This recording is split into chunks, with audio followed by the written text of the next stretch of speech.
ცხოვრობდი გემრიელად, როგორც უნდა ისე. მისცემ საზოგადოება. ისეთი მქონდა მოსვლა. ახლა იმავატყოფობის მერე აღარ შემიძლია. სად უნდა ჯერ მქონებას არ მაქვს, ფულიც არ მაქვს, რომ წავიდე სად.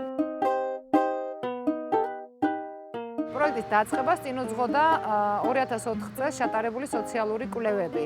ამ სოციალური კვლევებიდან გამოვლინდა, რომ ხანდაზმულებს არა მარტო ვთქვათ შიოდათ, არა მარტო ესაჭიროებოდათ ვთქვათ საზოგადოებაში ინტეგრაცია და ასე შემდეგ, აუცილებელი იყო მათი გაძლიერება ამ გავლენის მოხდენა მათ უმწეობაზე. არა მაქვს არც წყალი მაქვს, არც ელექტროენერგია. მიჭირს ძალიან, სიბნელეში ვარ. 2 წელიწადია დენი არ მინახე. მარტო არ შემიძლია მოწყვეტილი ვარ ყველაფერს, გარეთ რო ვერ გავდივარ. კარტოფილს წვავ, კარტოფილს ყიდულობ. და მეტი არ მაქვს საშუალება, რომ უფრო ხორცი ვიყიდო, ანაცა ვიყიდო, პენისია მაქვს. პენისიაზე ვარ, ჩემ პენისიის წამლებს ვიყიდულობ და ცოტა რაცხა რომ ეკონომიურად თავი გავიტანო.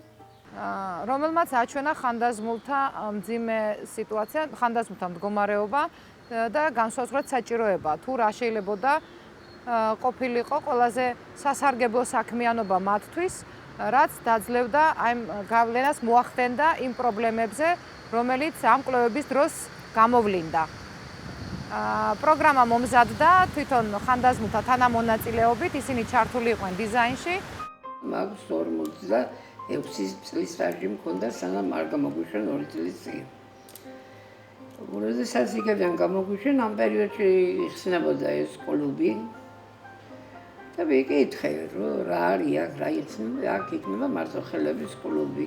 თუ გინდა შეიძლება მოხვიდეთ. ანუ შევქმნით სოციალური ცენტრი, შევქმნით გარემო, სადაც მათ შეეძლებოდათ მიიღოთ ყველა ის საჭიროებები, რაც დაეხმარებოდა მათი უმწეობის წინააღმდეგ ბრძოლაში.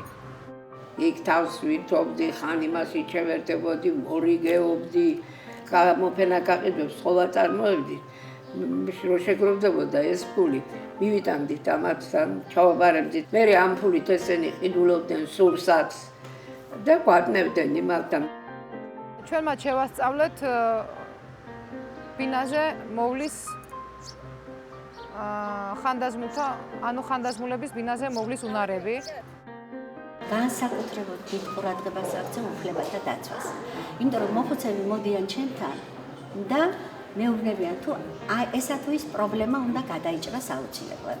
მე კიდევ თუ ისეთი საკითხია, რომლის გადაჭრას ჩვეულებრივ კომიტეტს ძალუძს, მაშინ ჩვენ თვითონ ჭრით ამ პატარა პრობლემებს, მაგრამ თუ არის ისეთი პრობლემა, რომლის გადაჭრა ჩვენ არ შეგვიძლია, მაშინ ჩვენ ეს საკითხი გაგვაქვს ადეკვატების სხდომაზე, იურისტები გვყავს, ადმინისტრაციული ოფიცერი გვყავს, რომლებიც გადაწყვეტენ ამ საკითხს.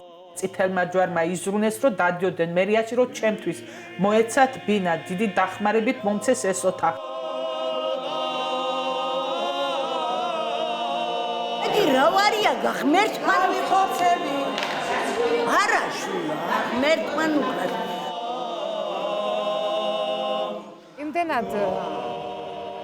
იმდენად ამათთვის ეს უკვე სასიცოცხლო მნიშვნელობის არის ეს პროექტი და ეს კლუბი. ამის წარმოდგენაც არ მინდა, იმიტომ რომ ეს იქნება უკვე ტრაგედია. და იქ ჩვენ როცა გავიგებთ ერთმანეთის ემას, კლუბში რო ვართ. ხო, მინუტში მივდივართ და ნახულობთ და მაინც იმედია, ხო? რომ შევადაროთ პროგრამის დაწყებიდან ამ ბენეფიციართა სულიერი და ფიზიკური მდგომარეობა და დღეს საოცარი სურათს მივიღებდით. ჩვენ თვალწინ გაიარა ამ ყველაფერმა და ჩვენ თვითონ არ გვჯერა ისეთი შედეგები მივიღეთ. დღეისათვის საქართველოს მთელი ჯვრის საზოგადოების ერთ-ერთი პრიორიტეტია მოძიება და ამ პროგრამის გაშლა საქართველოს სხვადასხვა რაიონებში.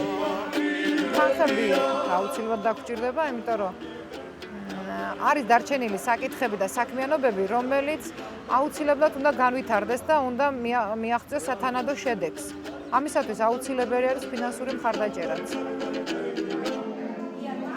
ეს პროექტი გამოდგა ერთ-ერთი წარმატებული პროექტი ქუთაისში, რომელიც ითვალისწინებს ჩვენი, ესე იგი მარტოხელა მოხუცებისთვის შესაბამის კარგ და ნორმალურ საყოფაცხოვრებო პირობების შექმნას. ამ პროგრამის წარმატებულება გამოიხატა იმ მოხუცებულების თვალებში, იმ სიხარულში, რომელიც მათმა განიცადეს და რომელსაც ისინი დღეს გრძნობენ.